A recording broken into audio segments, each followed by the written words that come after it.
Supposedly it's spring here in the UK, and so I really wanted to try and make something a little bit more upbeat, something in the chill hop kind of jazzy style. So that's what I've been working on this week. Let's hop into FL Studio and I'll break down this track. This is the track that I've been working on. As you can see, there is a fair bit going on. We've got quite a few different layers. We've got a more intricate drum pattern than I would normally make, and we've got a couple of guitar layers.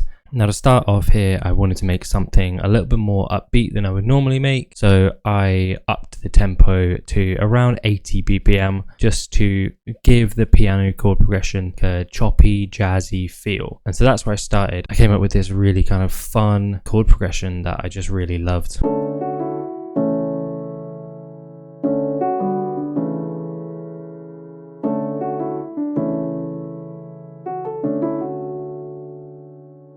It's just got this like super upbeat, lovely kind of chill hop, jazzy vibe to it that I just thought was a really great starting point for this track. The key of the song is in a D major, so I added my usual drone to the track just to give it a little bit of ambience, a little bit of background to that piano progression. Nothing too major going on there. To finish off the intro of the track, I wanted to layer in a little sort of twinkly piano counter melody. So I added this really simple counter, and it just kind of goes up throughout the scale and then comes back down. And when you put all of that together, we get this intro. It sounds something like this.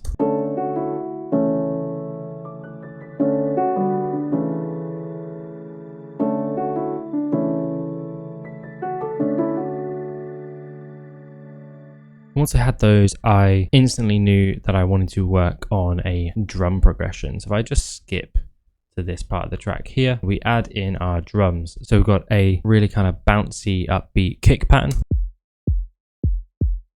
I layered that with 2 snares.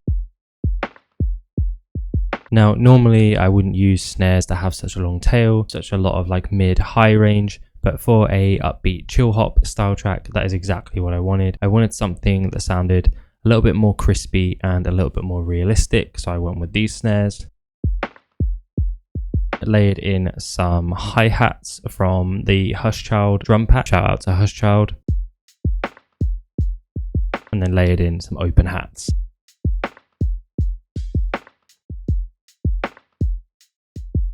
And that was sounding really nice along with our pianos.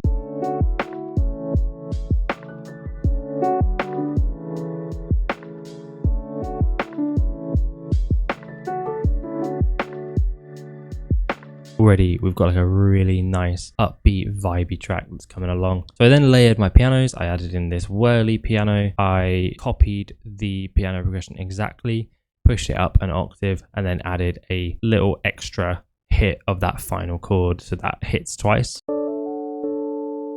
Layered that with the rest of the track.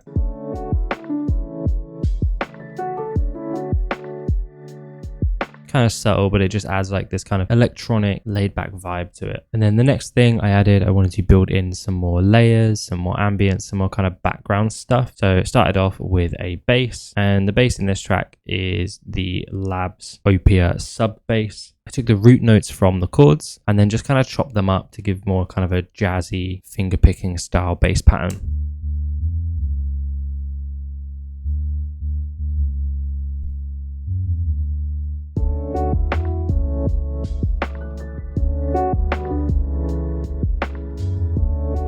Adding to that really nice low end, and it's got the kind of the feel of someone finger picking on the bass there. Layered in some background ambient kind of tracks. So I've got this Celeste from the BBC Symphony Orchestra pack.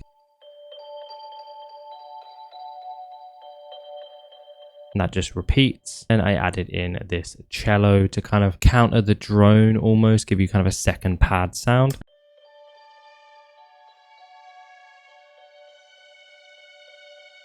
On that cello, what I have done is added an EQ and a big ton of reverb to make it sound more like a pad. And I've really focused in on just those high frequencies. I didn't want like the low, moody sound of the cello, just the highs. If I add all of this back in together,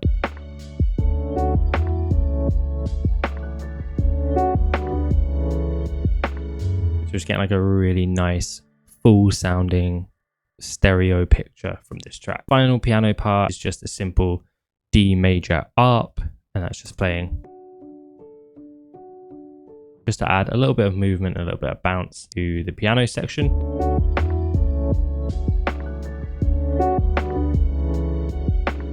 And what's nice about that is you can only really hear it in the sections where there's a little bit more space. All of my pianos are sidechained to the kick, so you get like a really nice bounce from that. Once I had all of this, I felt like the drums were still lacking a little bit of that like chill hop flavor.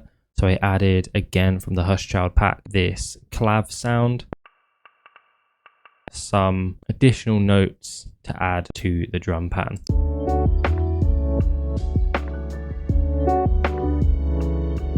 I've added a fair bit of reverb onto that clav sound, make it not feel so harsh, and then I've EQ'd it so the highs are cut out, stick it in the mix a little bit better, and then that, as well as all of my drums, are routed through my drum bus, which has got a Kotelnikov compressor on there, just gluing everything together. And the final piece of the puzzle here was just to record some guitars.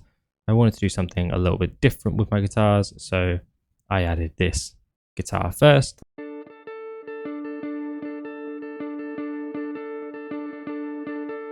And then layered in a lower pitch section.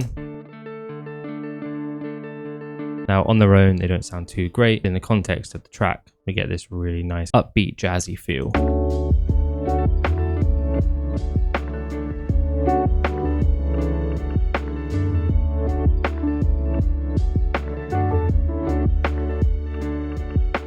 And then finally, I recorded a guitar top line.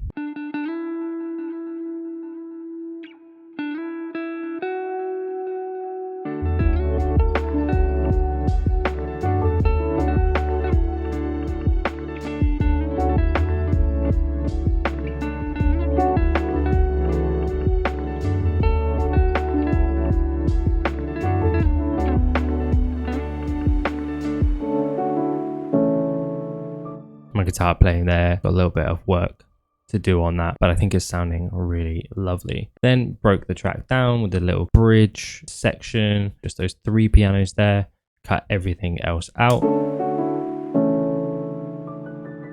give them space to shine really nicely. And then I recorded this B section on the guitar that's really simple, just playing a few notes repeatedly.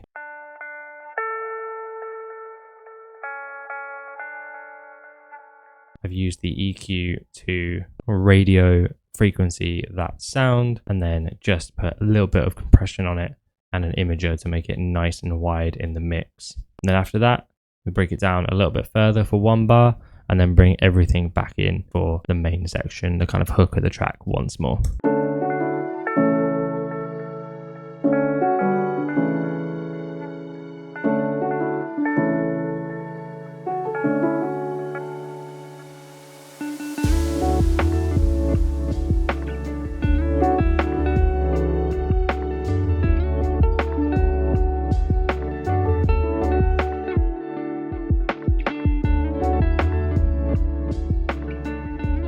And then the good thing about having 4 different kind of guitar layers and a bunch of different piano layers is throughout the arrangement of the track, you can take things out, you can add things back in, and you can kind of start building with these bass layers that you've already built. You can see here, I didn't add the guitar 3 in for that first bar, and then I added everything there.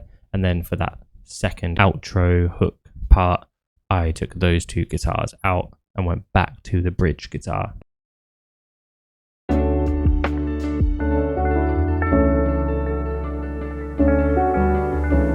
I also feel like this kind of signals to the listener that this is the end of the track and this is the outro.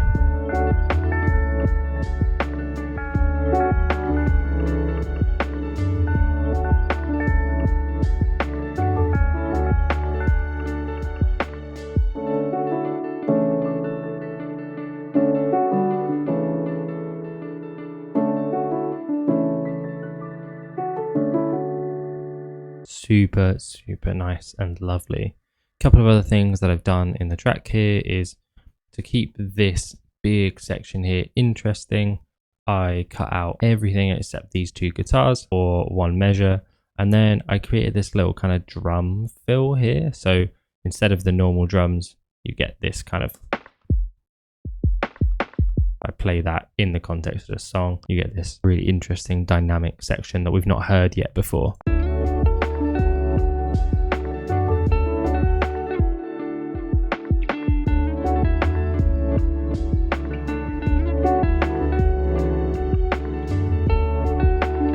And then again, I cut all of the drums out for this little section here.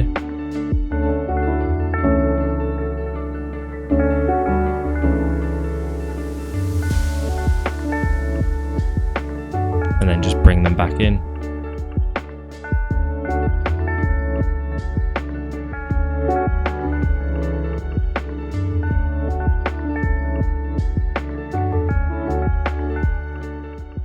Yeah, there you go. I had a ton of fun making this. Really enjoyed making something slightly different. This isn't my normal type of beat, but I thought, you know, it's getting warmer outside. It's kind of summery, feeling like a little bit upbeat. Generally wanted to make something a little bit different this week. Hope you've enjoyed this one, and I'll see you next week. This kind of signals